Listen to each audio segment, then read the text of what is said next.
Abdul high Mohammad Saifullah আমার অত্যন্ত প্রিয় তরুণ বক্তা, তার কাছে দিয়ে যাচ্ছি ইনশাআল্লাহ।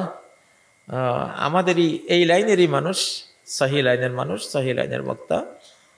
তো ওয়াইজ ক্বালা মূসা লিফাতাহু, স্মরণ করো সেই সময়কে যখন মূসা তার তরুণকে বললেন, মানে বুড়ার লগে জওয়ান একজন থাকে নাকি? বুড়াদের লগে জওয়ান থাকে, নবীন আর প্রবীণ সমন্বয় না হলে দুনিয়াতে কিছু হয় না। তো আল্লাহ তাআলা আমাদেরকে, আমাদের বাংলাদেশকে আল্লাহ হেফাজত করবেন ইনশাআল্লাহ।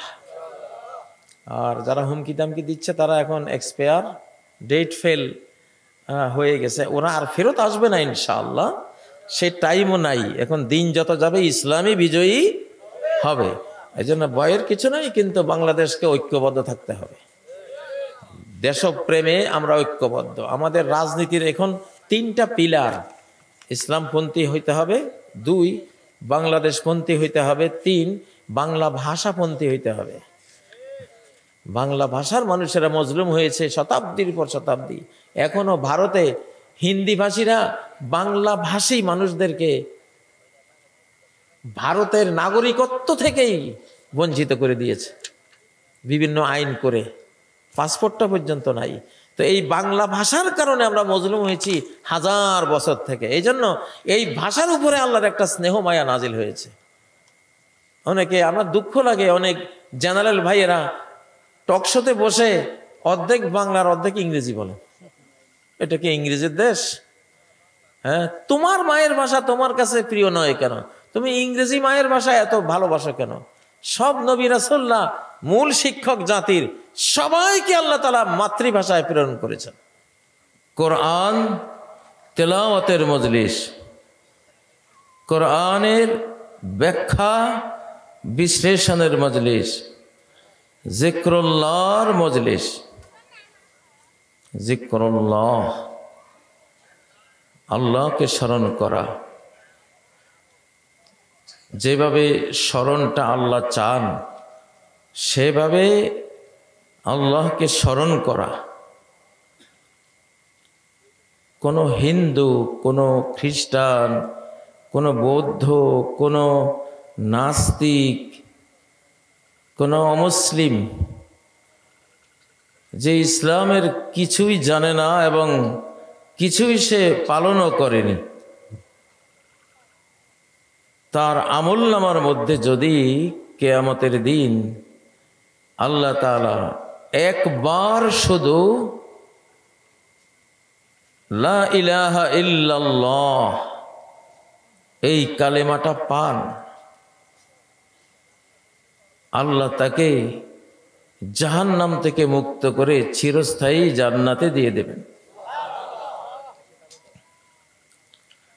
সহিহ আল বুখারীর কিতাবুল হাসর বা হাসর পর্বে এই হাদিসটি বর্ণিত হয়েছে যে মুহাম্মদ সাল্লাল্লাহু আলাইহি ওয়াসাল্লাম উম্মতের কবিরা গুনাহগার, বিভিন্ন স্তরের জাহান্নামে পড়ে যাওয়া মুমিনদেরকে শাফাআত করে যখন বের করে আনবেন, সর্বশেষ তিনি বলবেন, ইযান লি ফি মান ক্বালা লা ইলাহা ইল্লাল্লাহ।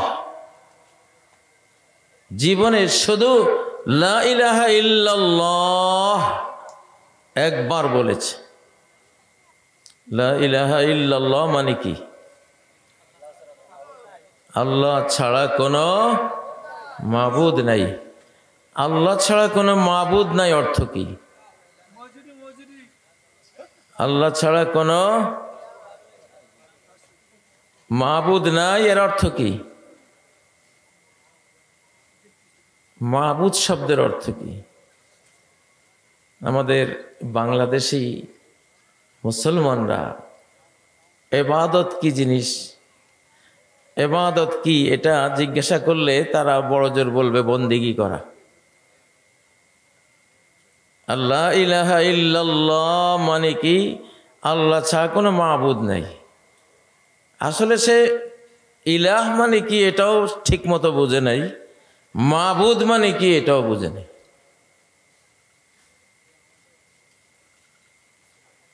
আগের যুগে মুরব্বীরা শেষ রাতে জিকির করার সময় আমরা শুনতাম, তখন আমরা শিশু ছিলাম, তারা জিকির করত, লা ইলাহা ইল্লাল্লাহ, তারপরে বলতো লা মা'বুদা ইল্লাল্লাহ, মানে লা ইলাহা ইল্লাল্লাহর একটা তর্জমা লা মা'বুদা ইল্লাল্লাহ, আল্লাহ ছাড়া কোনো মাবুদ নাই।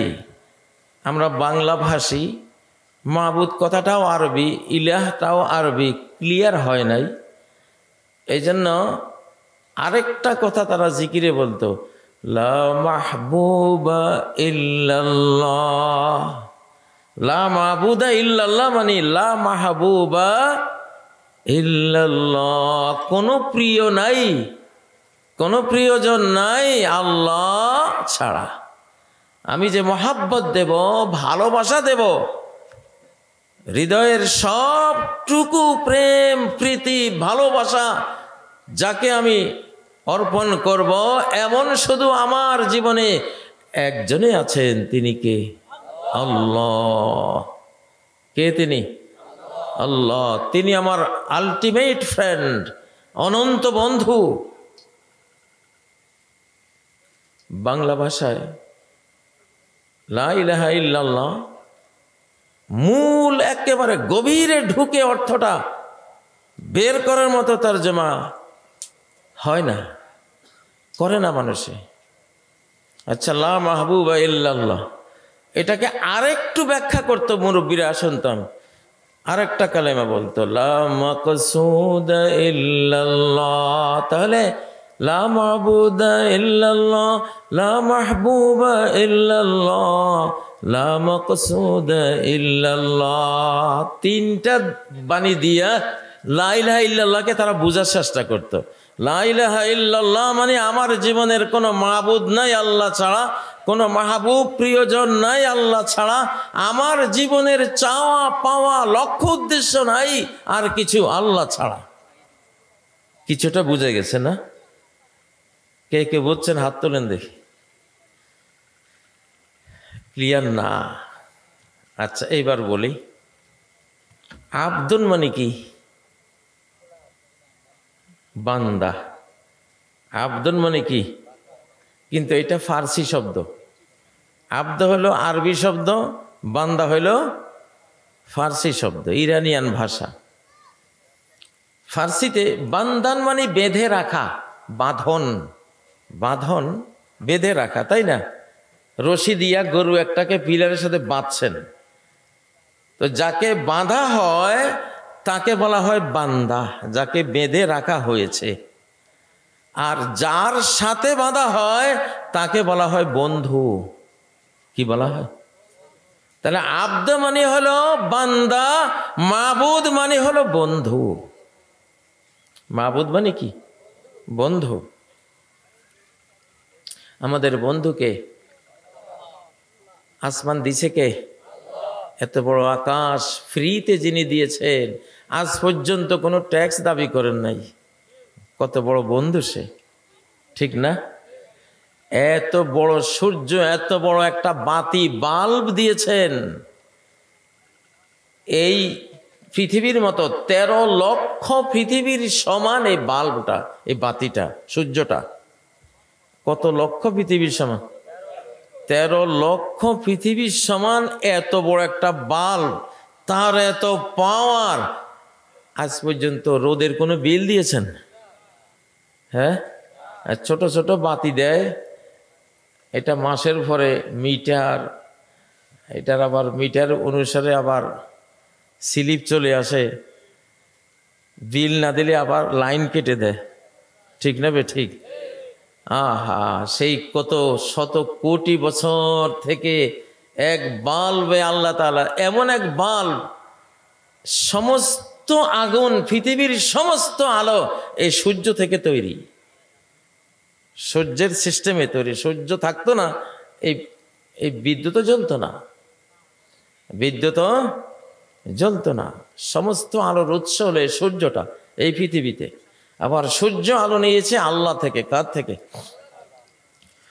আল্লাহু নূরুস সামাওয়াতি ওয়াল আরদ, আসমান জমিনের নূর কে? আল্লাহ। আল্লাহ 99 নামের একটা নাম হলো নূর। আল্লাহু নূরুস সামাওয়াতি ওয়াল আরদ। তাহলে আব্দুন মানে বান্দা, মাবুদুন মানে হলো বন্ধু। এখানে তো অনেক আলেম আছেন, হয়তো বা ভিতরে একটু খটকা জাগতেছে, এই তর্জমাটা কোথায় আছে? মাবুদ মানে যে বন্ধু। সূরা বাকারার 255 নম্বর আয়াত যদি পড়েন আর 257 নম্বর, তাহলে ক্লিয়ার হয়ে যাবে। আল্লাহ বলেন, আল্লাহু লা ইলাহা ইল্লাহু হুয়াল হাইয়ুল কাইয়্যুম। আয়াতুল কুরসি না? আল্লাহ তিনি ছাড়া কোনো ইলাহ নাই, তিনি চিরঞ্জীব, সব, তিনি অনাদি অনন্ত, তার জীবনের কোনো শুরু নাই শেষও নাই। আল কাইয়ুম, আমার জীবন, আপনার জীবন, আপনার বাবার জীবন, আপনার মায়ের হায়াত বা জীবন, আপনার ছেলে মেয়েদের জীবন, আপনার স্ত্রীর জীবন, এই যে আমরা সবাই জীবিত আছি, এই যে বক্তা আমি কাজী ইব্রাহিম যে এখন জীবিত থেকে কথা বলছি, আপনারা যে জীবিত থেকে সবাই শুনছেন, এই জীবনগুলি দিয়ে ধরে রেখেছেন, কন্টিনিউ করে যাচ্ছেন যিনি, তাকে বলা হয় আল কাইয়ুম। কি? আল কাইয়ুম। আল্লাহু আকবার। আল কাইয়ুম লিখালকে, তিনি হাই, হায়াতওয়ালা। যত হায়াত এই মহাবিশ্বে, সমস্ত হায়াত আল হাই যিনি, তিনি দিয়েছেন। আর হায়াত দিয়ে কন্টিনিউ যে বাঁচিয়ে রেখেছেন, একদিন, এক সপ্তাহ, মাস, বছর, যুগ, 100 বছর, এই যে বাঁচিয়ে রাখছেন, এই রাখাটা জীবনকে কন্টিনিউয়াস প্রক্রিয়ায় চালিয়ে যাওয়াটা, যেই কাজ, এই কাজটা যিনি করেন তাকে বলা হয় আল কাইয়ুম, আল হাইয়ুল কাইয়ুম। যিনি হায়াত দেন, হায়াতকে আবার কন্টিনিউ ধরে রাখেন। 1 সেকেন্ড হায়াত দিয়েছেন, পরের সেকেন্ড যদি তিনি ধরে না রাখেন, আমি মরে যাব, আপনি মারা যাবেন। ঠিক না বে ঠিক? পৃথিবীতে যখন আল্লাহ বিদায় করে দেন, তোমার আর ডেট নাই, ডেট ফেল, তখন মানুষ চলে যায়, তখন মানুষ বিদায় হয়ে যায়। সরকার হলে সরকারের ক্ষমতা শেষ, কারণ আল্লাহ তাআলা তার এই ক্ষমতা আর ধরে রাখেন নাই, তার আল কাইয়ুম গুণটা দিয়া তার ক্ষমতাটা আর আল্লাহ কন্টিনিউ করেন নাই, সে এক্সপায়ার হয়ে গেছে, ডেট ফেল হয়ে গেছে। 2024-এর 5ই আগস্ট ফ্যাসিবাদী যে বিদায় হয়েছে, আপনারা বিদায় করেন নাই, পৃথিবীর কেউ বিদায় করে নাই, আসলে তার ডেট এক্সপায়ার হয়ে গেছে, ডেট ফেল হয়ে গেছে। কি হয়ে গেছে? ডেট ফেল, শেষ, এবার বিদায়। আবার তেমনি পৃথিবীর বেঁচে থাকার ডেটগুলি যখন শেষ হবে, তখন কবরে যেতে হবে, যেতে হবে কিনা? আল হাইয়ুল কাইয়ুম, কাইয়ুম যিনি সব কিছুকে কায়েম রাখেন, ধরে রাখেন। আকাশ মাথার উপরে ধরে রেখেছেন কে? নাকি জাতিসংঘ, আমেরিকা? কে? ইন্নাল্লাহা ইউমসিকুস সামাওয়াতি ওয়াল আরদা আন তাযুলা। আল্লাহ আসমান আর জমিন দুটাকে ধরে রেখেছেন, যাতে তারা তাদের স্থান থেকে সরে না যায়, বিচ্যুত না হয়ে, ধ্বংস না হয়ে যায়। এই ধরে রেখেছেন কে? আল্লাহ। তাহলে আল্লাহু লা ইলাহা ইল্লা হুয়াল হাইয়ুল কাইয়ুম, আল্লাহ ছাড়া কোনো বন্ধু নাই, তিনি চিরঞ্জীব, জীবনদাতা এবং জীবন ধরে রাখনেওয়ালা তিনি। আচ্ছা, এই যে আয়াতুল কুরসি, এটার ব্যাখ্যায় আল্লাহ তাআলা এক আয়াত পরে, এটা 255, 256 পরে 257 নম্বর আয়াত আল্লাহ বলেছেন, আল্লাহু ওয়ালিয়ুল্লাযীনা আমানু, আল্লাহ হলেন ফ্রেন্ড, আল্লাহ হলেন বন্ধু তাদের যারা ঈমান এনেছে। আল্লাহ কার বন্ধু? বন্ধু। আল্লাহ কি বন্ধু? ওয়ালিয়ুন, ওয়ালিয়ুন মানে ফ্রেন্ড, ওয়ালি মানে বন্ধু।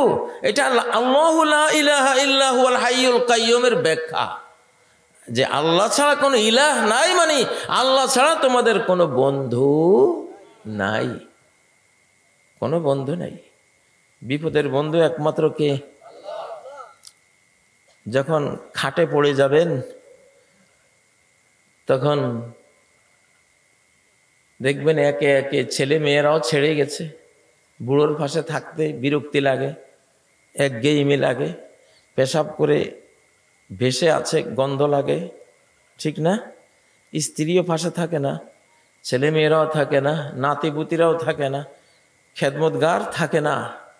আস্তে আস্তে যখন কথার শক্তি চলে যায়, নেমে যায়, তখন আপনিও বুঝতে পারেন,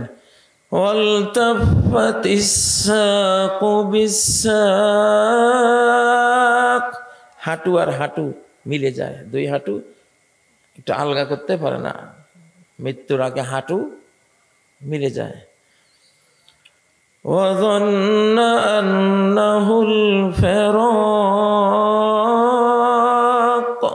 সে ধারণা করে বিদায় বেলা, এটা কি বিদায় বেলা। তখন আর কারোর প্রতি আপনারও মায়া থাকে না, আর আশপাশে যারা থাকে তারাও মনে করে শেষ, চলে যায়। কবরে বাঁশ ঝাড়ে অন্ধকারে আপনাকে পুঁতে রেখে আসে, স্ত্রী কি থাকবে? ভাই বোন, ছেলে মেয়ে, মা বাবা, ফ্রেন্ড সার্কেল, কেউ থাকবে না। আপনাকে দেখবেটাকে সেখানে? ওই যে আল্লাহ। তখন টের পাবেন যে আসলে আল্লাহ ছাড়া বন্ধু বলতে কেউ নেই। লা ইলাহা ইল্লাল্লাহর মধ্যে এই কথাটা আল্লাহ বুঝাইছেন, যে বান্দারে তোরে তো আমি সৃষ্টি জগতে পাঠিয়ে দিলাম, কত বন্ধু তোর জীবনে তুই দেখবি, কিন্তু আসলে এরা কেউই তোর প্রকৃত বন্ধু নয়। প্রকৃত বন্ধু একমাত্র আমি আল্লাহ। এই যে লা ইলাহা ইল্লাল্লাহ, যখন মুহাম্মদ সাল্লাল্লাহু আলাইহি সাল্লাম বলবেন, হে আল্লাহ, লা ইলাহা ইল্লাল্লাহ শুধু জীবনে একবার বলেছে, বলেন তো লা ইলাহা ইল্লাল্লাহ, লা ইলাহা ইল্লাল্লাহ। কত বড় সম্পদ এটা! 7 আসমান 7 জমিন এক পাল্লায় রেখে, কুল সৃষ্টি জগৎকে এক পাল্লায় রেখে, লা ইলাহা ইল্লাল্লাহকে আরেক পাল্লায় রাখলে ওজনটা লা ইলাহা ইল্লাল্লাহর বেশি হবে। 7 আসমান 7 জমিন কুল মাখলুকাত হালকা হয়ে ভেসে উঠবে, পাল্লা ভেসে উঠবে, আর লা ইলাহা ইল্লাল্লাহর পাল্লাটা নিচের দিকে যাবে। এই জন্য লা ইলাহা ইল্লাল্লাহ ওয়ালা একটা মানুষ থাকলেও কিয়ামত হবে না। লা ইলাহা ইল্লাল্লাহ, কোনো বন্ধু নাই আল্লাহ ছাড়া, কোনো মাবুদ নাই আল্লাহ ছাড়া, কোনো রিজিক দাতা নাই আল্লাহ ছাড়া। আছে কোনো জ্ঞান দাতা? এখানে 99 নাম এই ইলাহের মধ্যে আপনি আনতে পারেন। আল্লাহ ছাড়া কোনো রিজিক দাতা নাই, কোনো জীবন দাতা নাই, কোনো মৃত্যু দাতা নাই, কোনো হুকুম দাতা, আইন দাতা নাই। আছে? তো এই লা ইলাহা ইল্লাল্লাহর উপরে ইসলামের বাকি 4টা খুঁটি দাঁড়ানো, সালাত, সিয়াম, যাকাত, হজ। আর এই লা ইলাহা ইল্লাল্লাহ সহ 5টা খুঁটির উপরে গোটা ইসলাম দাঁড়ানো। 30 পারা আল কোরআন এই লা ইলাহা ইল্লাল্লাহর উপরে দাঁড়ানো। এটারই ব্যাখ্যা, এটারই তাফসীর। সূরা ফাতিহার মধ্যে লা ইলাহা ইল্লাল্লাহ আছে, কে বলতে পারবেন? লা ইলাহা ইল্লাল্লাহ ফাতিহার মধ্যে আছে, ভিন্ন ভাষায় ভিন্নভাবে আছে। একটা মর্ম প্রকাশের অনেক লাইন থেকে অনেকভাবে বলা যায়, ঠিক না? ইয়্যাকা না'বুদু ওয়া ইয়্যাকা নাস্তাঈন, একমাত্র তোমাকেই ভালোবেসে ভয় করে আশা করে সমস্ত ইবাদত তোমাকে দেই, আর কাউকে দেই না, আর কাউকে দেই না। কিসের অর্থ এটা? লা ইলাহা ইল্লাল্লাহ। সমস্ত সাহায্য সহযোগিতা মনে প্রাণে তোমার কাছে চাই, আর কারো কাছে চাই না। এটা লা ইলাহা ইল্লাল্লাহরই কথা। এই জন্য বলা হয় আসমানি 104 খান কিতাবের সমস্ত জ্ঞান কোরআনে আছে। কোরআনের সমস্ত জ্ঞান মুফাসসাল সূরাগুলির মধ্যে আছে। মুফাসসাল সূরাগুলির সমস্ত জ্ঞান সূরা ফাতিহার মধ্যে আছে। সূরা ফাতিহার সমস্ত জ্ঞান ইয়্যাকা না'বুদু ওয়া ইয়্যাকা নাস্তাঈনের মধ্যে আছে। 1,24,000 নবী রাসূলের দিন ধর্মের যেই সারনির্যাস পুরোটাই ইয়্যাকা না'বুদু ওয়া ইয়্যাকা নাস্তাঈন এর মধ্যে। দুলোকে ভুলোকে সবার ছাড়িয়া তোমারই সকাশে পড়ে লুটাইয়া, তোমারই চরণে পড়ে লুটাইয়া, তোমারই সকাশে যাচ্ছি হে শকতি, তোমারই করুণা কামি।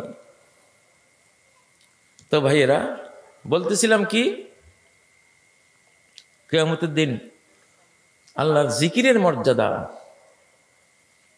আল্লাহকে মনে করার মর্যাদা যে কত বড়। জীবনে একবার শুধু একটা লোক না, শত শত কোটি কোটি লোক কিয়ামতের দিন এমন পাওয়া যাবে যারা জাহান্নামে পড়ে গেছে, তাদের আমলনামার মধ্যে শুধু জীবনে একবার লা ইলাহা ইল্লাল্লাহ বলেছে, এটা পাওয়া গেছে, আর কিচ্ছু নেই। তারা জাহান্নামে পড়ে আছে। তাদের পাশে চিরস্থায়ী জাহান্নামী যারা, তারা বলবে আমরা তো জীবনে একবার লা ইলাহা ইল্লাল্লাহ বলি নাই, তোমরা তো একবার হলেও বলেছো, তোমরা তো লাভ কি হলো? আমাদের সাথে তো জাহান্নামে জ্বলতেছো, তো আল্লাহকে একবার উল্লেখ জীবনে মনে করিও তো তোমাদের লাভ হলো না। আল্লাহ এটা শুনলেন, শুনে বলবেন ওয়া ইজ্জতি ওয়া জালালি, আমার ইজ্জত আমার পরাক্রমের কসম করে বলছি, লাউখরিজান্না মিনান নার, আমি অবশ্যই বের করব জাহান্নামের আগুন থেকে মান ক্বালা লা ইলাহা ইল্লাল্লাহ, যে শুধু বলেছে একবার লা ইলাহা ইল্লাল্লাহ। আরেক riwayate আছে ওলাও মাররাতান মিন দাহরিহি, জীবনে একবার যদি বলে তবু এই কালেমা তারে জাহান্নাম থেকে বের করে নেবে। কত বড় মহামূল্যবান জিনিস ও ভাইরা। তো এই যে যিকরুল্লাহ, সেই যিকরুল্লাহর মজলিস মাহফিল হলো এইটা, ঠিক না? এই মাহফিলে যারা আসে তারা জান্নাতে আসে। কোথায় আসে? আপনারা এখন জান্নাতে আছেন। কোথায় আছেন? জান্নাতে আছেন। এইটার ফলমূল খাওয়াবেন আল্লাহ 7 আসমানের উপরের জান্নাতে নিয়ে আপনাদেরকে। এটা একটা মহাজাগতিক ইনফরমেশন, তথ্য, সংবাদ, যে কোরআনের মজলিসে যে আসে সে আসলে জান্নাতে আসে। এটা একখান হাদিসের মধ্যে আছে। নবীজি বললেন ইজা মারারতুম বিরিয়াদিল জান্নাতে ফারতাউ, তোমরা যখন জান্নাতের বাগানের পাশ দিয়ে যাবে তখন তোমরা কিছু ফলমূল খেয়ে যাবে। সাহাবীরা বললেন আমার রিয়াদুল জান্নাহ ইয়া রাসূলুল্লাহ, দুনিয়াতে জান্নাতের বাগান আবার কোথায়? আপনি যে বলছেন আমরা জান্নাতের বাগানের পাশ দিয়ে যেতে একটু ফলমূল খেয়ে যাই, সে বাগানটা কোথায় দুনিয়াতে? নবীজি বললেন মাজালিসুজ যিকির, আল্লাহর জিকিরের মজলিস মাহফিল গুলো। কত বড় সৌভাগ্য! আমেরিকার হোয়াইট হাউসে মন্ত্রী হয়ে বসতে পারা বেশি বড় সৌভাগ্য, না বাংলাদেশের এই মাগুরার বা যে কোনো জায়গার একটা কোরআনের মাহফিলে বসতে পারার বিষয়টা বড় সৌভাগ্য? কোনটা সৌভাগ্য? এইটা সৌভাগ্য। মনে করেন আপনারা হোয়াইট হাউসের চেয়েও বহুত বড় একটা হাউজে, অনন্ত গুণের মহামূল্যবান একটা হাউজের এখন সদস্য হিসেবে বসে আছেন, আলহামদুলিল্লাহ। বাংলাদেশের একটা মেথর, একটা রিক্সাওয়ালা, একটা ঠেলা গাড়িওয়ালা মরলেও তো ইমান নিয়া মরলে, লা ইলাহা ইল্লাল্লাহ নিয়া মরলে 65টা পৃথিবী পাবে কমপক্ষে, সর্বনিম্ন। কয় পৃথিবী? এই এখন যে 7 মহাদেশের পৃথিবী আছে, এরকম 65টা পৃথিবী। আল্লাহু আকবার। তাইলে এই বাংলাদেশের একটা ঠেলা গাড়িওয়ালা মেথরও তো জান্নাতের সম্রাট, যদি লা ইলাহা ইল্লাল্লাহ নিয়ে মারা যায়। আর আপনারা যারা আছেন ইনশাআল্লাহ কালেমা নিয়ে মরলে সব জান্নাতের সম্রাট। লিল্লাহে তাকবীর, লিল্লাহে তাকবীর। কিছু ডেট ফেল ওয়ালারা বাংলাদেশকে একটু হুমকি দামকি দেয়। ডেট ফেল ওয়ালারা পাও রুটির ডেট ফেল হয়ে গেলে এই রুটি আর কেউ খায়? এটা বিষাক্ত। এটা কি বিষাক্ত? এক্সপায়ার হয়ে গেছে, এটা কি বিষাক্ত। আমরা ডেট ফেল জিনিস খাই না, ঠিক না বে ঠিক? ঠিক না বে ঠিক? ও ভাইয়েরা, আমার একটা বিষয় আছে, আমি সারা বাংলাদেশে আমার ওই বিষয় নিয়ে কথা বলি। সে বিষয়টা হলো, এই উম্মত, মুসলিম উম্মত 100 বছর পরাজিত অবস্থায় ছিল। 1924 থেকে 2024 তুরস্কের ইসলামী খেলাফত পতনের মাধ্যমে আমাদের পতন শুরু হয়। দুর্ভাগ্যের শতাব্দী শুরু হয় 1924 সালে। এটা থাকবে 100 বছর। আমার বক্তৃতায় আছে, আপনারা সেগুলিতে দেখবেন। থাকবে কত বছর? সেই 100 বছর শেষ হয়েছে 1924 থেকে 2024 শেষ। আমাদের দুর্ভাগ্যের শতাব্দী শেষ, আমাদের জেল জরিমানার শতাব্দী শেষ, গুম খুনের শতাব্দী শেষ, আমাদের ফাঁসিতে ঝুলার শতাব্দী শেষ। এখন বেঈমানদের ফাঁসিতে ঝুলার শতাব্দী শুরু হয়েছে। ওদের এখন দুর্ভাগ্যের শতাব্দী শুরু হয়েছে। ওরা ভাবছে যে আমরা আবার ফেরত আসবো। কমপক্ষে 100 বছর পরে ভাইব, ইন্নাল্লাহা ইয়াবআস আলা রাসি কুল্লি মিআতি সানাতিন।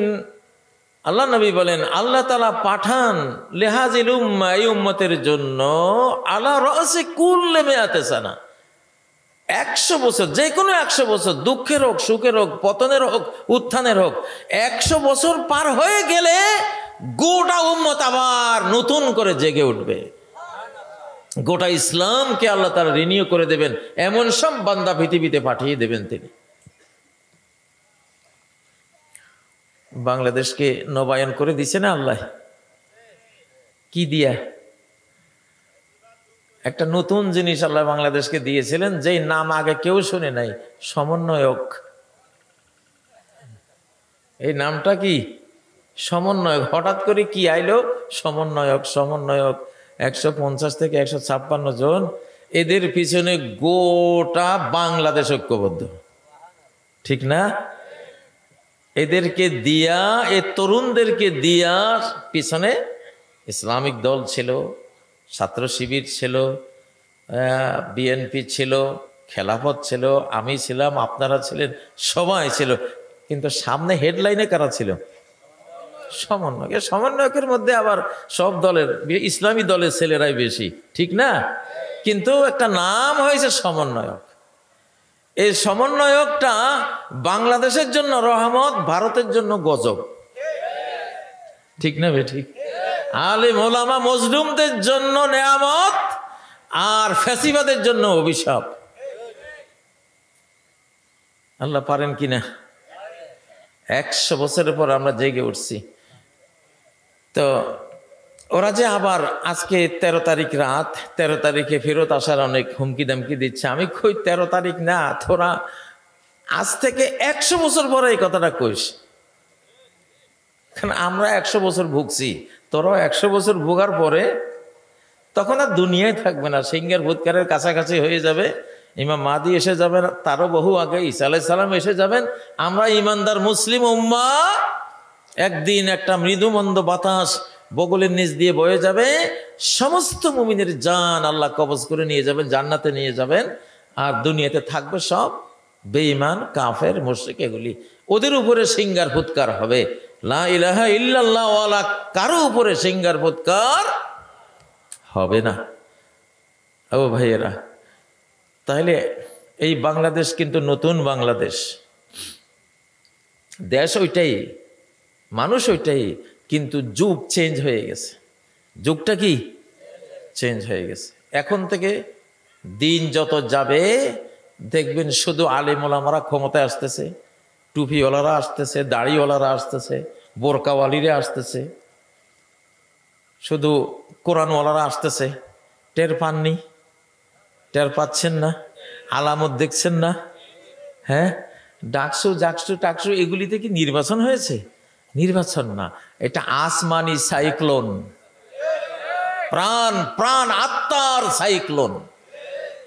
যারা ভোট পেয়েছে তারাও কল্পনা করে নাই এইরকম ভূমিধস, এইরকম একেবারে সর্বোচ্চ মানে বিপক্ষকে সর্বহারা পার্টি বানিয়ে এইরকম আমরা বিজয়ী হব, তারাও কল্পনা করে নাই। এটা আল্লাহ করেন। কুলুবুল ইবাদ বাইনা আসবাইন মিন আসাবির রহমান। আমার আপনার সমস্ত বান্দাবাদীদের হৃদয়গুলো আল্লাহর 2 আঙ্গুলের মাঝখানে, আল্লাহর 2 আঙ্গুলের মাঝখানে। ইউকাল্লিবুহা কাইফা ইয়াশা, যেমন চান তেমন ঘুরাই দেন। আল্লাহ এখন সারা বাংলাদেশের মানুষের মন ঘুরাই দিছে এই কোরআনের দিকে। যদি নির্বাচন হয়, নির্বাচন হবে কিনা আমার 99% সন্দেহ, 1% হতে পারে, কিন্তু যুদ্ধ হবে 99% নিশ্চিত। যুদ্ধ হবে, সেটা 99% কনফার্ম। আপনাদেরকে একটা যুদ্ধে অংশ নিতে হবে। ভারত বাংলাদেশের চতুর্দিকে এখন নিত্য নতুন সব বিমান ঘাঁটি, সেনা ঘাঁটি করতেছে, বুঝেন না? বলতেছে আমরা কারো আক্রমণ করার আমাদের নিয়ত নাই। তো নিয়ত না থাকলে তো এগুলিকে, তুমি যদি ফুল বাগান তৈরি করতা বাংলাদেশের চারপাশে আর বলতা যে আসলে আপনাদের ব্যাপারে কোনো খারাপের নিয়ত নাই, তাহলে আমরা বুঝতাম না উনি যেন ফুল বাগানে বানাচ্ছে। আর ফুল বাগান তো হলো একটা গ্রান দেবে, সুবাস দেবে, তাই না? নিয়ত ভালো আছে। তুমি তো বানাচ্ছ ব্রহ্মস, তোমার রাফাল, তোমার আরো কি কি আছে, তেজস মেজস, এগুলি তুমি এখানে ঘাটে নির্মাণ করতেছ আর বলতেছ নিয়ত খারাপ না। ডাকাত যদি কারো বাড়িতে ঢুকে আর বলে আমাদের নিয়ত কিন্তু, এটা কেউ বিশ্বাস করবে?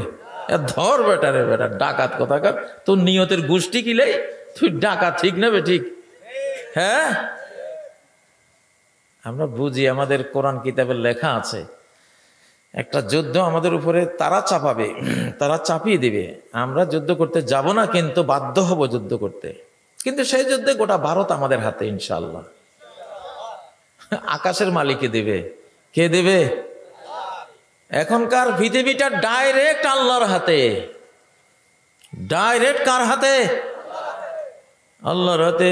فَإِذَا جَاءَ أَمْرُ اللَّهِ قُضِيَ بِالْحَقِّ وَخَسِرَ هُنَالِكَ الْمُبْطِلُونَ। যখন ধ্বংসের নির্দেশ এসে যায়, পতনের নির্দেশ এসে যায়, অথবা কোনো মুসলিম জাতির উত্থানের কমান্ড এসে যায়, তখন কি হয়? খাসেরা হুনালিকাল মুবতিলুন, বাতিলওয়ালারা, অসত্যপন্থীরা, মিথ্যাবাদীরা সেখানে সম্পূর্ণ লুজার হয়ে যায়, সর্বহারা হয়ে যায়, ধ্বংস হয়ে যায়। এখন সেটা হবে। নূহ আলাইহিস সালামের পুরো জাতি ওনার বিরুদ্ধে। 950 বছর দাওয়াতি কাজ করার পরে যখন তারা আর হেদায়েত হবে না, তখন আল্লাহর নবী নূহ আলাইহিস সালাম একটা দোয়া করলেন, আল্লাহর পক্ষ থেকে সাজার নির্দেশ এসে গেল। মুষ্টিমেয় 60-70 জন নিয়েও তিনি জাহাজে চড়লেন, আর গোটা জাতি ডুবে মরে গেল। কে মারছে? নাকি নূহ আলাইহিস সালাম মারছে? আল্লাহ মেরেছে। ওই শক্তি তো নবী নূহ আলাইহিস সালামের ছিল না। ছিল না। তো পৃথিবী এখন শেষ জামানা, পৃথিবী এখন শেষ জামানা। এটা অলৌকিক শতাব্দী। অলৌকিক শতাব্দী কেন অলৌকিক শতাব্দী? হযরত ইমাম মাহদী আলাইহিস সালাম আসবেন অলৌকিক ক্ষমতা নিয়ে। ওনাকে মারতে যাবে সিরিয়া থেকে 70,000 সৈন্যবাহিনীর এক বিশাল দল। কিন্তু অলৌকিক ঘটনা ঘটবে। হাত্তা ইযা কানু বিল বাইদায়ে খুসিফা বিহিম, যখন মক্কার মদিনার বাইদা নামক স্থানে তারা আসবে, খুসিফা বিহিম, তাদেরকে মাটির নিচে তলিয়ে ফেলা হবে, একজনও বাঁচবে না সৈন্যবাহিনী। শুধু একটা সাংবাদিক, আল্লাহ তাকে মারবেন না। কেন মারবেন না? যাতে সে গিয়ে বলতে পারে এই 70,000-এর কি হাসর কিয়ামত হয়েছে।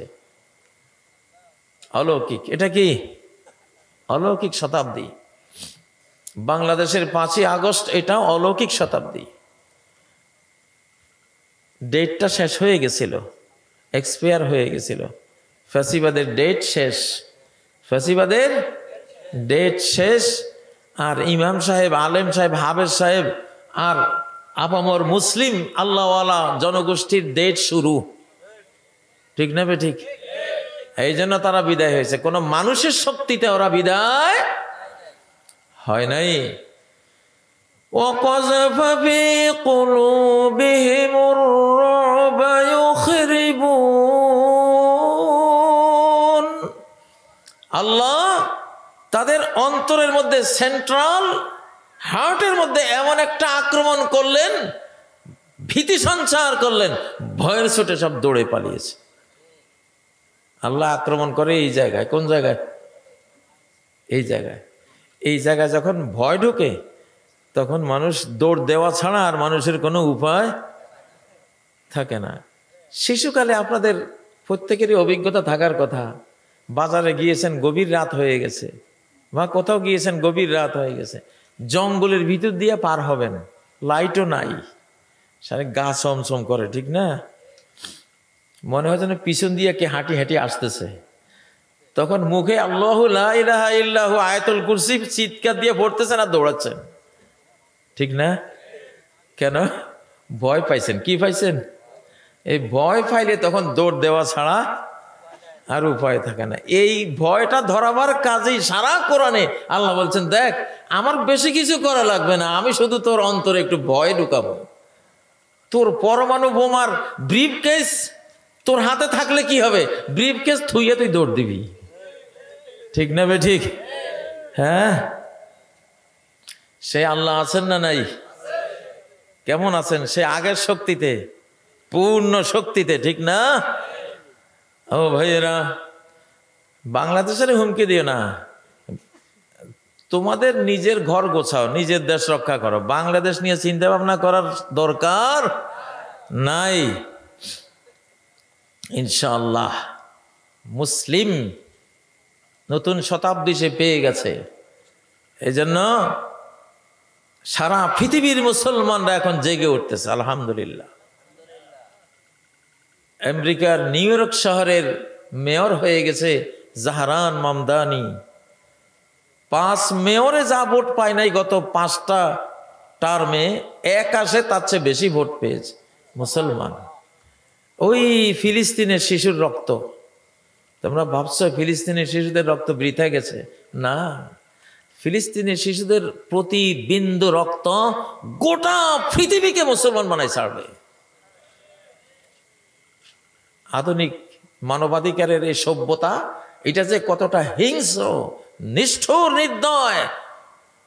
ওই নিরপরাধ ফেরেশতার মতো নিষ্পাপ শিশুদেরকে যারা খুন করে, তাদের মুখের মানবাধিকারের বুলি সারা পৃথিবীতে এখন আর বিকায় না, 1 পয়সাও মূল্য নাই। এই জন্য মানুষ ওদের পিছন থেকে সরে গেছে, সরে আসছে যে আসলে মুসলিম মজলুমরা এরাই সত্য, এরাই আসল সঠিক হেদায়েত প্রাপ্ত আল্লাহর জাতি। এই জন্য তাদের পক্ষে এখন ধীরে ধীরে দেখবেন সারা পৃথিবী ইনশাআল্লাহ।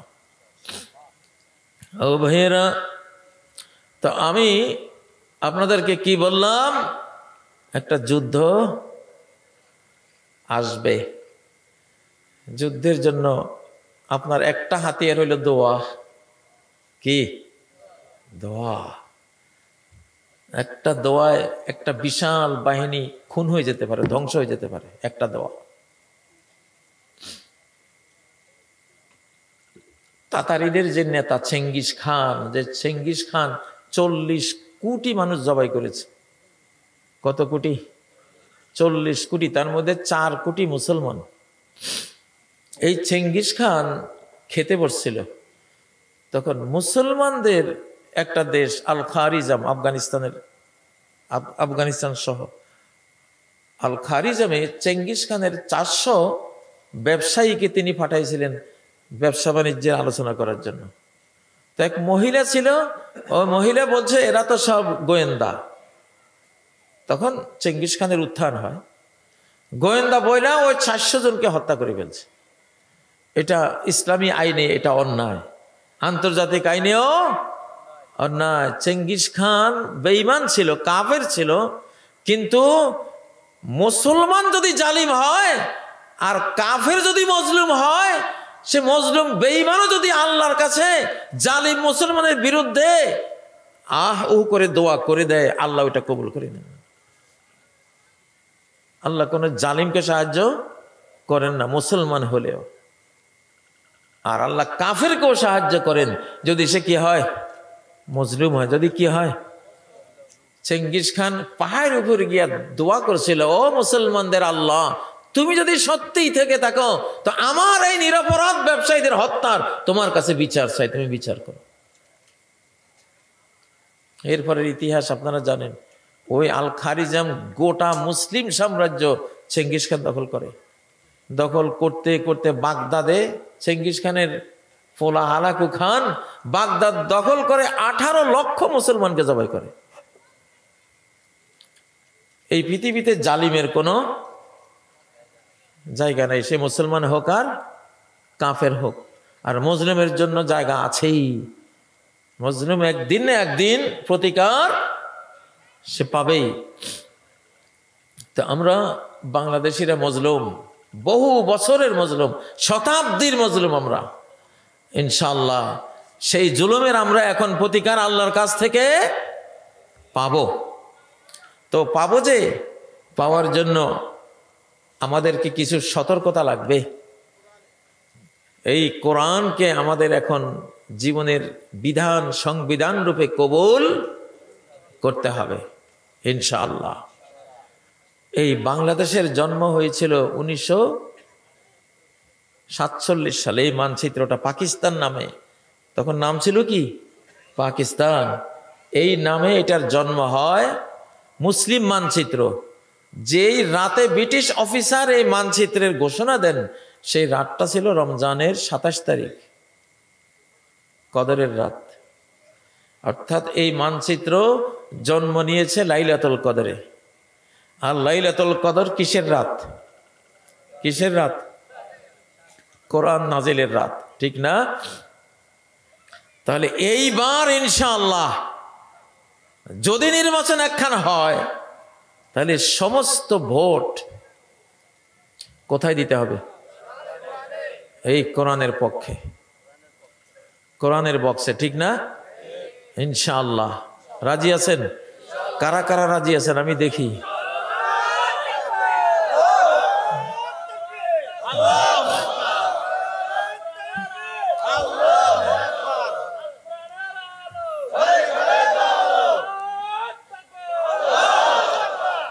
ও ভাইয়েরা, আমাদের শক্তি হলো ঈমান। আমাদের শক্তি কি? ওয়ান্তুমুল আ'লাউনা ইন কুনতুম মুমিনিন। তোমরা সবার উপরে, সব জাতির উপরে, কোন জাতি তোমাদেরকে দাবি দিতে পারবে না যদি একটা শর্ত পূরণ করো। সেই শর্তটা হলো শুধু ঈমান। সেটা কি? ঈমান। মুসলিম জাতি বিজয়ী হয় অস্ত্র দিয়া না, কি দিয়া? ঈমান দিয়া। কেমন ঈমান? আফ্রিকার জঙ্গলে হযরতে উকবা ইবনে নাফে গিয়েছিলেন, বা উকবা ইবনে আমের তিনি গিয়েছিলেন দেশ জয়ের জন্য, ইসলামের কালেমা প্রচার করার জন্য, ধর্ম প্রচার করার জন্য। আফ্রিকার জঙ্গলে সেই সাপ, সিংহ, বাঘ, ভাল্লুক, হিংস্র প্রাণীতে ভরা।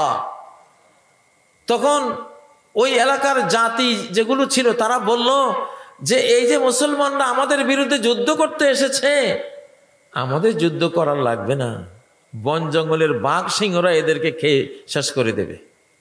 এক রাত্রে সিংহ, টাইগাররা এই যোদ্ধা মুসলমানগুলিকে খেয়ে সাবাড় করে ফেলবে।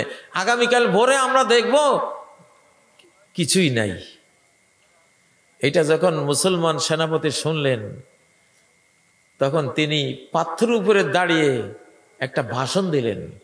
হে বনের হিংস্র সিংহ, বনের বাঘ, ভাল্লুক, সাপ, বিচ্ছু, হিংস্র প্রাণীরা যারা আছো, আমরা আল্লাহর সৈনিক, আমরা এখানে এসেছি ধর্মযুদ্ধে, পবিত্র যুদ্ধে। তোমরা যারা এখানে আছো সবাই এই এলাকা ত্যাগ করে চলে যাও। আগামীকাল যদি তোমাদের কাউকে পাই আর আমরা তোমাদের উপরে যখন ঝাঁপিয়ে পড়বো, সেজন্য তোমরা দায়ী থাকবা। এই ভাষণটা দিলেন বাঘ, সিংহ, ভাল্লুক, সাপ, বিচ্ছু এদেরকে উদ্দেশ্য করে। ইতিহাস লেখে ভাষণ শুনে ওই মুহূর্তে দেখা গেল যত সাপ ছিল, বিচ্ছু ছিল, বাঘ, সিংহ, ভাল্লুকের দল, হিংস্র যত প্রাণী, বন জঙ্গল উজাড় করে সব পালাচ্ছে। দেখতে দেখতে হিংস্র সকল প্রাণী এক ইমানদারের আলোকিত মুমিনের সেই আলোকিত ভাষা আল্লাহ হিংস্র প্রাণীদেরকে বুঝিয়ে দিয়েছেন, সব চলে গেছে। এইরকম ঈমান লাগবে ইনশাআল্লাহ। শাহজালালের মতো ঈমান লাগবে। আল্লাহু আকবার এক তাকবীর দিয়েছিলেন। গৌর গোবিন্দের রাজপ্রাসাদ শুধু তাকবীরেই ভেঙে পড়েছে। ঠিক না বে ঠিক? সেই ঈমানের জন্য, সেই ঈমান আনার জন্য এই যুগটা উপযুক্ত ইনশাআল্লাহ। এরকম ঘটনা ঘটবে যে এরকম মুমিন এখন বাংলাদেশে তৈরি হবে, সারা পৃথিবীতে তৈরি হবে। সাদ ইবনে আবি ওয়াক্কাস রাদিয়াল্লাহু তাআলা আনহু দাজলা নদী পার হবেন, 60,000 সৈন্যবাহিনী, ঘোড়া, উট, খচ্চর, গাধা, এত বিশাল বাহিনী। পিছন দিকে তাকিয়ে বললেন, আমার সৈন্যবাহিনীর মধ্যে ভারী কেউ আছো কিনা? তারা বলল, না, আমরা ভারী কেউ নাই। ভারী বুঝেন তো? ভারী মানে কি? পাপী, পাপের বোঝায় ভারী কেউ আছো কিনা? 60,000 সৈন্য উত্তর দিল, আমরা কেউ ভারী নাই।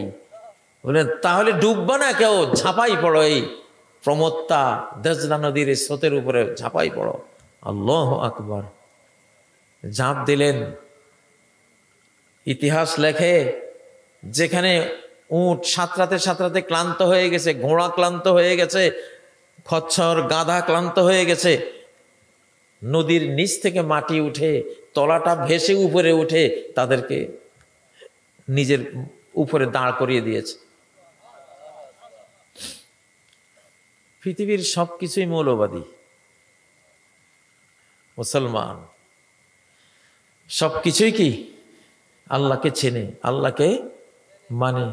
সাগরও আল্লাহকে চেনে মানে, নদী আল্লাহকে চেনে মানে। এই জন্য তো নদী ফেরাউনকেও চিনেছে, হযরত মুসা আলাইহিস সালামকেও চিনতে পেরেছে। ঠিক না বে ঠিক? এরকম ঘটনা এখন ঘটবে পৃথিবীতে। এমন অলৌকিক সব ঘটনা দিয়ে আল্লাহ আপনাদেরকে সাহায্য করবেন, মুমিনদেরকে সাহায্য করবেন ইনশাআল্লাহ। সূর্য যে পশ্চিম থেকে উঠবে, এটা কি আমেরিকায় তুলবে না রাশিয়ায় তুলে আনবে? না আল্লাহ পশ্চিম থেকে তুলবেন? আল্লাহ তুলবেন। সূর্য পশ্চিম থেকে ওঠার পরে আর নতুন কোন ঈমানদার, সূর্য উঠার সময় যে বেঈমান ছিল, সূর্য উঠার পরে সে ঈমান আনলে আর কবুল হবে না। সূর্য পশ্চিম থেকে উঠার আগে যে নামাজ পড়ে নাই, পশ্চিম থেকে উঠা দেখে সে নামাজি হয়ে গেছে, এই নামাজ আর কবুল হবে না। সূর্য পশ্চিম থেকে উঠার আগে একজন নারী পর্দা করত না, বোরকা ব্যবহার করত না, সূর্য পশ্চিম থেকে উঠে দেখে তিনি হিজাবি হয়ে গেলেন, বোরকাওয়ালি হয়ে গেলেন, সেটা আর কবুল হবে না। লা তানফাউ নাফসান ঈমানুহা লাম তাকুন আমানাত মিন ক্বাবলু আও কাসাবাত ফি ঈমানিহা খায়রা। সূর্য পশ্চিম থেকে উঠা লৌকিক ঘটনা না অলৌকিক? অলৌকিক ঘটনা। কয়খান বছর বাকি আছে, বেশি দেরি নেই, এটা উঠবে। উঠলে প্রযুক্তি শেষ। সূর্য পশ্চিম থেকে উঠলেই আপনার satellite, GPS, global positioning system, এইটা সেটা সব ধ্বংস হয়ে যাবে। তখন আগের মতো ঘোড়ায় চড়ে বেড়াবেন, আগের মতো গরু গাড়ি, আগের জীবনের অধিকাংশটাই তখন ফেরত আসবে। পৃথিবীতে এমন অলৌকিক ঘটনা এখন আসবে, আমরা সেই যুগের বাসিন্দা। ও ভাইয়েরা, বলতেছি মানুষ উন্নত হয় ঈমান দিয়া। কি দিয়া? বড় হয় কি দিয়া? ঈমান দিয়া। এক জাররা ঈমান, এক ধূলিকণার মতো ঈমান হৃদয় আছে, জাহান্নামে পড়ে গেছেন, বেঁচে যাবেন। ইউখরাজু মিনান নার মান ক্বালা লা ইলাহা ইল্লাল্লাহ ওয়া ফি কলবিহি ওয়াজনু যাররাতিন মিন ঈমান। জাহান্নাম থেকে বের করা হবে যে লা ইলাহা ইল্লাল্লাহ উচ্চারণ করেছে, তার অন্তরে এক জাররা পরিমাণ এই কালেমার প্রতি বিশ্বাস খুঁজে পাওয়া গেছে, তাকে জান্নাত দেয়া হবে, জাহান্নাম থেকে মুক্ত করা হবে।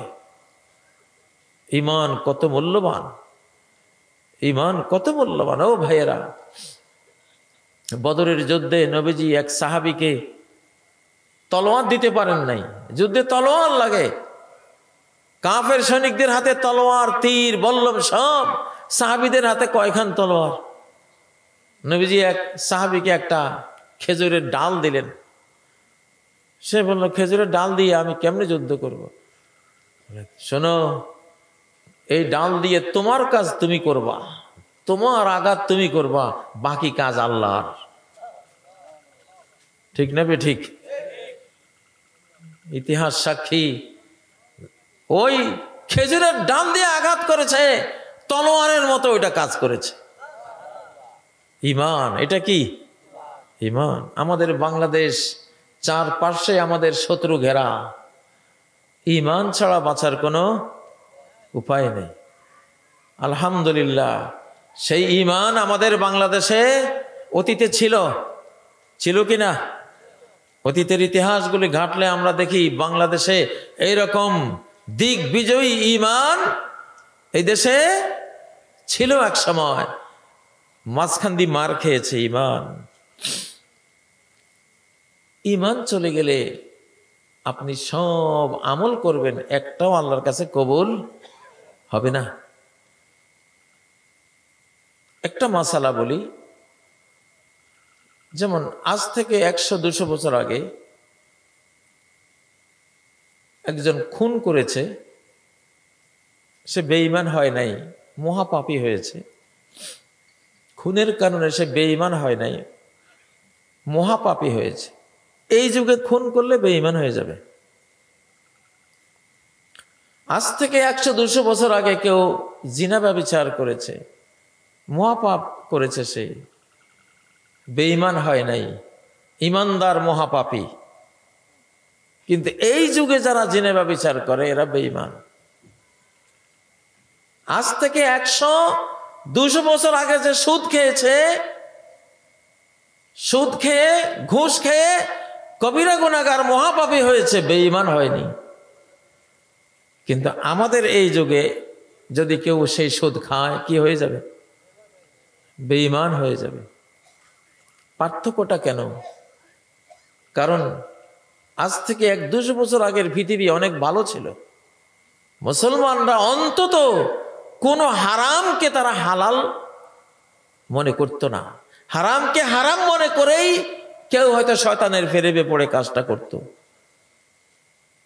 2-1 সাহাবীরাও জিনা ব্যভিচারে পড়েছেন, কাফের হয়ে যাননি। কিন্তু এই যুগ সম্বন্ধে বলা আছে, ইউমসির রাজুলু ফিহা মুমিনা ওয়া ইউসবিহু কাফিরা। এমন এক জামানা আসবে মানুষ বিকেল বেলায় ইমানদার থাকবে, সকাল বেলায় বেঈমান। ওয়া ইউসবিহু মুমিনান ওয়া ইউমসি কাফিরা। আর সকাল বেলায় ইমানদার, বিকেল বেলায় কি? বেঈমান। কেন এটা হবে? এখন যারা জিনা ব্যভিচার করে, যুবকরা এটার নাম দিয়েছে রিলেশন, প্রেম, রিলেশন, বৈধ করে নিছে, গার্লফ্রেন্ড। ঠিক না বেঠিক? হারামকে হালাল মনে করলে, হারামকে হালাল বিশ্বাস করলে সাথে সাথে তার ঈমান শেষ, সে বেঈমান। আজ থেকে 100-150 বছর আগে এসব কবিরা গুনাহ ছিল, কম ছিল, বাট একটা জিনিস ছিল, তারা হারাম মনে করে ওগুলি করত। আর এই যুগে এটা হালাল মনে করে, কালচার মনে করে, মডার্ন লাইফ মনে করে, এটা একটা সভ্যতার অংশ হিসাবে এটা মনে করে। ঠিক না বেঠিক? এইটা করলে আর ঈমানের সাথে কোনো সম্পর্ক থাকে না। ঠিক শয়তান ইবলিস সেজদা যে করে নাই, সে সেজদা না করাটা আমার অন্যায়, সেজদা না করাটা আমার একটা বড় অপরাধ, এটা একটা কবিরা গুনাহ, এই হিসাবে সে সেজদা থেকে বিরত থাকে নাই। সে বিরত থাকছে, সেজদা না করাটাই উত্তম। কারণ আমি আগুনের তৈরি, আমি সেরা। আনা খায়রুম মিনহু খালাকতানি মিন নার। আমি তো আদমের থেকে উত্তম, তাহলে আমি কেন তার সেজদা করব? তার ভাবটা কি ছিল? আমি যে সেজদা দেই নাই এটা রাইট, এটা কি রাইট, কারণ আমি আগুনের তৈরি, আগুনের দাম বেশি। সে মাটির তৈরি, মাটিতে একটা নীরব জিনিস। যদিও এখনকার বিজ্ঞানের গবেষণায় দেখবেন যে আগুন, মাটির চেয়ে আগুন কত সেরা, আগুনের চেয়ে মাটি কত সেরা। মাটির গুণ বহু গুণ, আগুনের গুণ তো একটাই, সাথে জ্বালাই দেয়। আর হাজার হাজার গুণ আছে মাটির মধ্যে, মাটি উত্তম। কিন্তু ইবলিস বুঝে নাই। তো ইবলিস যে পাপটা করেছিল, সেই পাপটাকে সে বৈধ মনে করেছিল। এখনকার যেমন বাংলাদেশের গত 15 বছরের ফ্যাসিবাদীরা এখনো তাদের মন এইরকম ইবলিসি মন। ওরা বলে আমাদের কি দোষ, এখনো বলে আমরা কোনো দোষ করি নাই, এখনো বলে আমাদের কি দোষ। একটা মানুষের সবচেয়ে বড় দুর্ভাগ্য হলো এটা, যে অন্যায় করে অন্যায়ের কোনো অনুভূতি তার থাকে না। আলা ইন্নাহুম হুমুল মুফসিদুন। জেনে রাখো, এরাই হলো অশান্তি সৃষ্টিকারী, সন্ত্রাসী, জঙ্গি, ফাসাদ সৃষ্টিকারী। কিন্তু সমস্যা কি? ওয়ালাকিন লা ইয়াশউরুন। এদের অনুভূতি নেই যে এরা খারাপ, এরা সিনার, এরা পাপী, মহাপাপী। সেই অনুভূতিটা, এদের দিল মরে গেছে, অন্তরটা মরে গেছে, সেই অনুভব করার ক্ষমতাটাও তাদের নাই।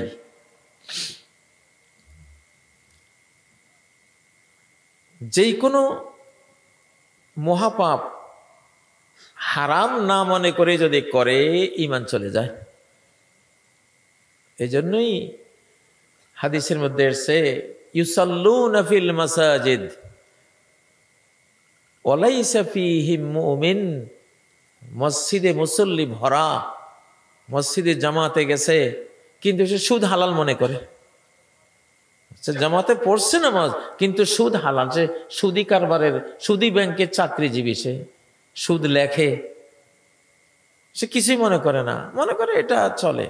ইসলামী ব্যাংকওয়ালারা ঘুরাইয়া সুদ খায় আর আমরা ডাইরেক্ট খাই, এই পার্থক্য, এটা এগুলি কইয়া সুদের চাকরি করে। তো সুদ যে খায় তার উপরে লানত, যে খাওয়ায় তার উপরে লানত, যে লেখে তার উপরে লানত, যারা সুদের সাক্ষী হয় তাদের উপরও কি লানত। এই জন্য আজ থেকে 100 বছর আগে সুদখোরের ঈমান যায় নাই, 100 বছর পরে এখন যেহেতু সব জিনিস হালাল মনে করতেছে, এই জন্য দুইটা পাপ, সুদের মহাপাপ, সুদ খাইলেও মহাপাপ করলো, সুদকে আবার হালাল মনে করলো, বেঈমান হয়ে গেল। আগের সুদ খাওয়ার মধ্যে একখান পাপ ছিল, কয়খান? একখান। কি পাপ? এটা হারাম কাজ করছে, হারাম মনে করেই করছে কিন্তু সুদটা খাইছে সে। কিন্তু এখন হলো সুদের মধ্যে ডাবল পাপ, একে তো সুদ করলো, দ্বিতীয়ত হালাল মনে করলো, বেঈমান হয়ে গেল। এখন জিনার মধ্যে ডাবল পাপ, একে তো জিনা ব্যভিচার করলো, বিবাহ বহির্ভূত স্ত্রী নয় তার সাথে শারীরিক সম্পর্ক করলো, এটা তো সে হারাম করলোই, দ্বিতীয়ত এটাকে সে বলতেছে রিলেশন, এটা কালচার, গার্লফ্রেন্ড, তাহলে বেঈমানও হইল। জিনার মহাপাপও করলো, সাথে আবার কি হইল? বেঈমানও হইল। কোরআনকে ভোট দিল না, সে রাজনীতি করে, সে কোরআন তার আদর্শ নয়, কোরআন তার সংবিধান নয়, 72 সংবিধান। আচ্ছা 72 সংবিধান সে মানে, সে ফলো করে, এটার জন্য রাজনীতি করে এবং এটা তার গৌরব। যারা কোরআন নিয়ে কথা বলে কয় রেজাকার, আর উনি 72 রাজনীতি করে, উনি কয় যে আমি হলাম এই দেশের গর্বিত রাজনৈতিক স্বাধীনতার পক্ষের শক্তি। 72 কুফরি শিরকি বেঈমানি করে, তার উপরে একে তো চুরি, চুরির উপরে সিনা চুরি, উনি গৌরব করতেছে কত বড় কাট্টা বেঈমান, কত বড় বেঈমান, তার ঈমানের সাথে কোনো সম্পর্কই নেই। এই জন্য প্রকৃত স্বাধীনতা অর্জন হয় ঈমান দ্বারা। কি দ্বারা? ঈমান। ঈমানকে পরাজিত করার কোনো হাতিয়ার এই পৃথিবীতে নাই, ঈমানকে পরাজিত করার কোনো হাতিয়ার এই পৃথিবীতে নাই। আফগানিস্তানে পরীক্ষা হয়েছে না, 52 রাষ্ট্র মিলে একটা গরিব দেশকে আক্রমণ করেছে, কিন্তু এই গরিব মুসলমানদের মায়ের খাইয়া সব 8,000 কোটি ডলারের যন্ত্রপাতি থুইয়া পলাইছে। কত হাজার কোটি ডলার? 8,000 কোটি ডলারের। ঈমানের সাথে পারে নাই। আফগানিস্তানের আমাদের মুসলিম ভাইরা যে যুদ্ধ বিগ্রহ করেছে, টুপি একটা আঁকা বাঁকা, পাঞ্জাবি একটা ছেঁড়া, স্যান্ডেল একটা, বুঝেন না, তলা নাই, কিন্তু তাদের ছবি সারা পৃথিবীতে ভাইরাল, যে এদের হাতে সারা পৃথিবীর সর্বাধিক সফিস্টিকেটেড উইপন, সর্বাধুনিক অস্ত্রপাতি ওলারা হেরে গেছে। 20 বছর যুদ্ধ করে বলছে যে না, এদের লগে যুদ্ধ করে পারা যাবে না। এইটা হেরে গেছে আসলে ঈমানের কাছে। কার কাছে? ওয়ান্তুমুল আলাউন, তোমরা আলা, এলিয়ন, সবার ঊর্ধ্বে তোমরা যদি কি হও, ইন কুনতুম মুমিনিন, যদি ঈমান থাকে। যদি কি? হযরত খালিদ বিন ওয়ালিদ, ওনার বিরুদ্ধে রোমানদের একটা বাহিনী আসছে, 60,000 বাহিনী। উনি বললেন আমি 60,000-এর বিরুদ্ধে যুদ্ধ করব 60 জন লইয়া। কয়জন? 60 জন। একজনে 1000 জনকে ফেরাবো। 60 জন নিয়ে গেছে 60,000-এর বিরুদ্ধে লড়তে। অস্ত্র কি? লা ইলাহা, ইনকিলাবের অস্ত্র মোদের, লা ইলাহা ইল্লাল্লাহ। ঠিক না বে ঠিক? একদিকে 60,000, আরেকদিকে কয়জন? 60 জন। হযরত খালিদ বললেন বৃত্তাকারে দাঁড়াও, গোল আকার হয়ে দাঁড়াও, এমনভাবে দাঁড়াও একজনের সামনে একজনের বেশি আসতে পারবে না।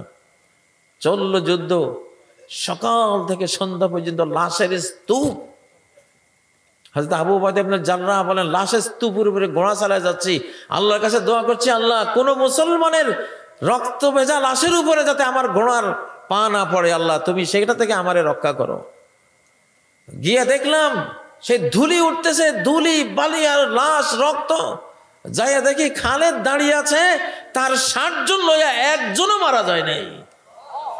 আর ওদের 30,000 নিহত, বাকি 30,000 পলাইছে।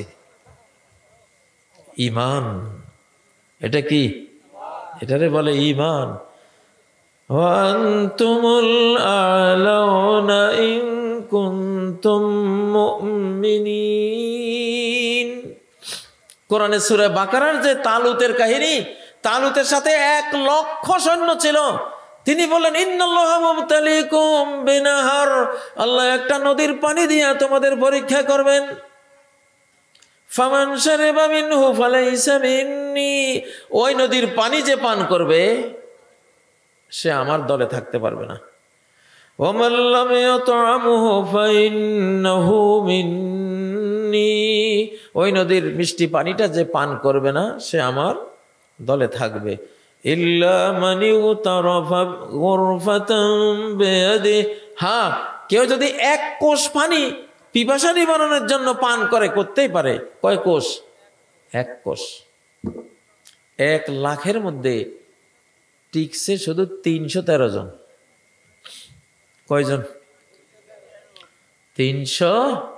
এই 313 জন কেউ পানি পান করে নাই, আর কেউ পান করেছেন 1 কোষ।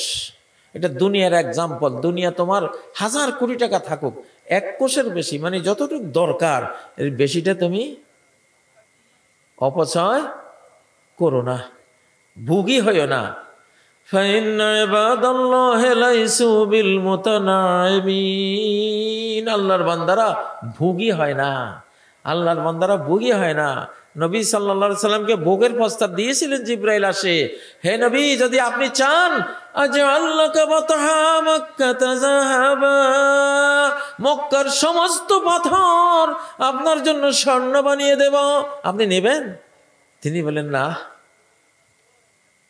আমরা হলে তো কইতাম তাড়াতাড়ি দেন, সব পাথর স্বর্ণ হয়ে যাবে, সর্বনাশ। নবীজি বলেন, না, ওয়ালাকিন আত'আমু ইয়াওমান ফাশকুর ওয়া আজু ইয়াওমান ফাসবির, আমি একদিন খাবো শুকরিয়া আদায় করব, আরেকদিন অনাহারে থাকবো সবর করব। আল্লাহু আকবার। ও ভাইয়েরা, তো আল্লাহ নবী কি ভুগি ছিলেন? ভুগি ছিলেন না। এখন এই যে তালুতের 313 জন, এই 313 জন টিকছে ফিল্টারিং এ। জালুতের বিরুদ্ধে যুদ্ধ, তার 1 লক্ষ সৈন্য। কত? এই 313 জনের হাতে ওই 1 লক্ষ সৈন্য পরাস্ত হয়েছে। ঈমানের সাথে কেউ যুদ্ধ করে পারে না। ও ভাইয়েরা, কাম মিন ফিআতিন কলিলাতিন গলাবাত ফিআতান কাসীরাতান বিইজনিল্লাহ, কত ছোট্ট দল বিশাল দলকে হারিয়ে দিয়েছে আল্লাহর পারমিশনে। কার পারমিশনে? আল্লাহর পারমিশনে। প্রিয় ভাইয়েরা, তো বাংলাদেশকে রক্ষা করবে 1 নাম্বার আমাদের ঈমান। আচ্ছা, তালুতের ঘটনা কি পাওয়া গেল? একটা পাপ যে করলো সে একটা পাপের কারণে হেরে যাবে, একটা পাপের কারণে সে পরাজিত হয়ে যাবে। জীবনে একটা পাপও রাখা যাবে না। তওবা করে ইস্তেগফার করে আল্লাহর কাছ থেকে ক্ষমা নিয়ে নিতে হবে সাথে সাথে। তালুতের সেই বাহিনীর মধ্যে 99,687 জন, তারা একটা পাপের কারণে যুদ্ধের মাঠ থেকে বাতিল, বিদায় করে দেওয়া হয়েছে তাদেরকে।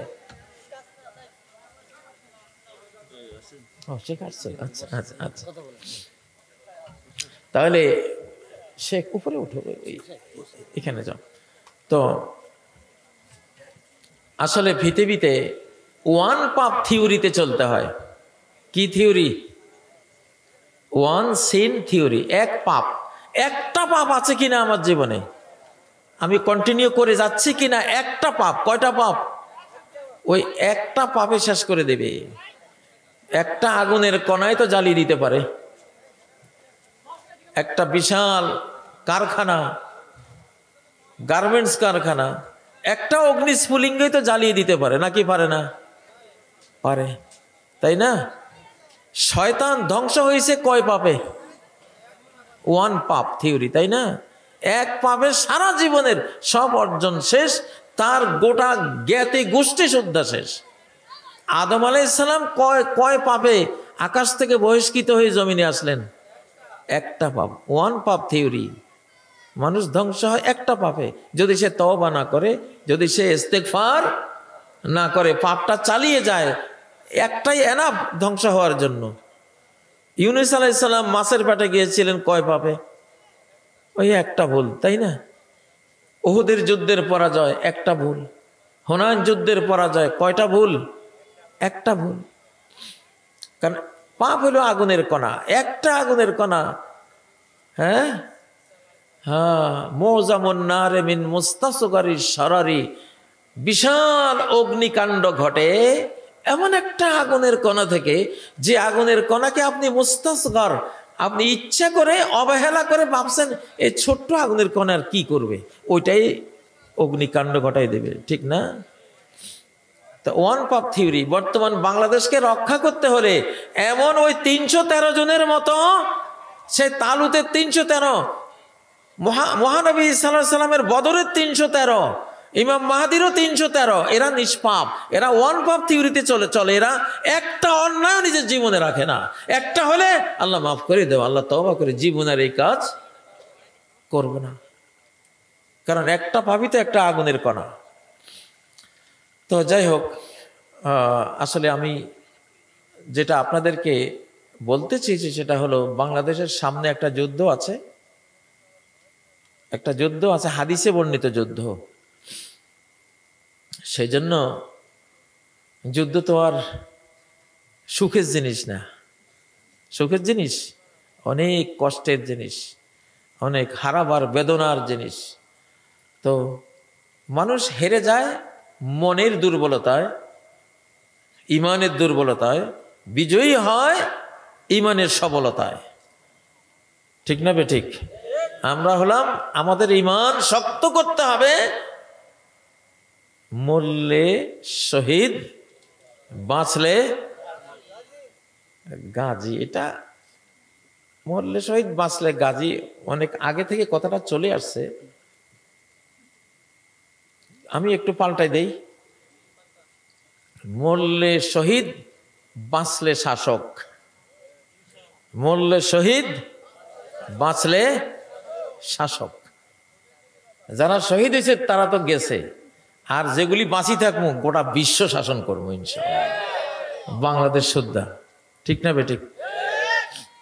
আসলে এটাই সত্য কথা। সাহাবায়ে কেরাম যখন রোমান পারস্য সাম্রাজ্যের বিরুদ্ধে যুদ্ধে গেছেন, তখন তারা জিজ্ঞাসা করতো, তোমাদের তাহলে কি পাবা এই যুদ্ধে, তোমরা যে আমাদের বিরুদ্ধে এত বড় ঝুঁকিপূর্ণ জীবন দেয়া নেয়ার মতো যুদ্ধে আসলা, কি পাইবা? তখন ওনারা বলতেন যে আমাদের মধ্যে যারা মরে যাবে শহীদি মরণ নিয়ে তারা জান্নাতে চলে যাবে, আর যারা বেঁচে থাকবে তারা তোমাদেরকে শাসন করবে। তাই তো হয়েছে। ওনাদের যারা বেঁচে ছিলেন রোমান সাম্রাজ্যকে শাসন করেছেন, পারস্য সাম্রাজ্যকে শাসন করেছেন। আজকের যে খোমেনি সাহেব দেখেন, এত বড় পাগড়িওয়ালা, এরা তো ছিল অগ্নি পূজারী, আগুন পূজা করত। হযরত ওমরের টাইমে গোটা পারস্য সাম্রাজ্য সাহাবীরা দখল করে মুসলমান বানিয়ে এইরকম আল্লাহওয়ালা বানিয়ে দিয়েছেন। তো এদেরকে এটা বানাইতে গিয়ে হাজার হাজার সাহাবী শহীদ হয়েছেন, আর যে সাহাবীরা বেঁচে ছিলেন তারা শাসক হয়েছেন। তাহলে মরলে শহীদ, বাঁচলে কি শাসক। মরলে শহীদ, বাঁচলে শাসক, ইনশাআল্লাহ।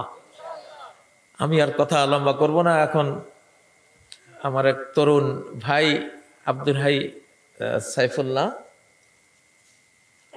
মোহাম্মদ সাইফুল্লাহ, আমার অত্যন্ত প্রিয় তরুণ বক্তা, তার কাছে দিয়ে যাচ্ছি ইনশাআল্লাহ। আমাদেরই এই লাইনেরই মানুষ, সহি লাইনের মানুষ, সহি লাইনের বক্তা। তো ওয়াইজ ক্বালা মূসা লিফাতাহু, স্মরণ করো সেই সময়কে যখন মূসা তার তরুণকে বললেন, মানে বুড়ার লগে জওয়ান একজন থাকে নাকি, বুড়াদের লগে জওয়ান থাকে, নবীন আর প্রবীণ সমন্বয় না হলে দুনিয়াতে কিছু হয় না। তো আল্লাহ তাআলা আমাদেরকে, আমাদের বাংলাদেশকে আল্লাহ হেফাজত করবেন ইনশাআল্লাহ। আর যারা হুমকি দামকি দিচ্ছে তারা এখন এক্সপায়ার ডেট ফেল হয়ে গেছে, ওরা আর ফেরত আসবে না ইনশাআল্লাহ, সে টাইমও নাই। এখন দিন যত যাবে ইসলামই বিজয়ী হবে, এই জন্য ভয়ের কিছু নাই, কিন্তু বাংলাদেশকে ঐক্যবদ্ধ থাকতে হবে। দেশপ্রেমে আমরা ঐক্যবদ্ধ। আমাদের রাজনীতির এখন 3টা পিলার: ইসলামপন্থী হইতে হবে, 2 বাংলাদেশপন্থী হইতে হবে, 3 বাংলা ভাষাপন্থী হইতে হবে। বাংলা ভাষার মানুষেরা মজলুম হয়েছে শতাব্দীর পর শতাব্দী। এখনো ভারতে হিন্দি ভাষীরা বাংলা ভাষী মানুষদেরকে ভারতের নাগরিকত্ব থেকেই বঞ্চিত করে দিয়েছে বিভিন্ন আইন করে, পাসপোর্টটা পর্যন্ত নাই। তো এই বাংলা ভাষার কারণে আমরা মজলুম হয়েছি 1000 বছর থেকে। এই জন্য এই ভাষার উপরে আল্লাহর একটা স্নেহ মায়া নাজিল হয়েছে। অনেকে, আমার দুঃখ লাগে, অনেক জেনারেল ভাইয়েরা টকশোতে বসে অর্ধেক বাংলার অর্ধেক ইংরেজি বলে। এটা কি ইংরেজির দেশ? হ্যাঁ, তোমার মায়ের ভাষা তোমার কাছে প্রিয় নয় কেন? তুমি ইংরেজি মায়ের ভাষা এত ভালোবাসো কেন? সব নবী রাসূলরা মূল শিক্ষক জাতির, সবাইকে আল্লাহ তাআলা মাতৃভাষায় প্রেরণ করেছেন, ঠিক না? তো এই জন্য এই যুগে সফল রাজনীতি হলো 3টা পিলারের উপর দাঁড়ানো: ইসলামপন্থী হওয়া, বাংলাদেশপন্থী হওয়া, বাংলা ভাষা পন্থী। 3টা যার থাকবে সে বিজয়ী হবে ইনশাআল্লাহ। তো আমি এখানে কথা শেষ করলাম। আল্লাহ তাআলা আপনাদের সবাইকে মাহফিলের শেষ পর্যন্ত আপনারা ইনশাআল্লাহ থেকে এই মাহফিল থেকে যা নূর আলো নেয়ার সেটা নেবেন। আল্লাহ তৌফিক দেন। আল্লাহ তাআলা মাহফিলকে কবুল করুন, আর বাংলাদেশকে আল্লাহ তাআলা সকল হুমকি দামকি থেকে হেফাজত করুন। সুবহানাকাল্লাহুম্মা ওয়া বিহামদিক, আশহাদু আল্লা ইলাহা ইল্লা আনত, আস্তাগফিরুকা ওয়া আতুবু ইলাইক। আসসালামু আলাইকুম ওয়া রাহমাতুল্লাহি ওয়া বারাকাতুহু।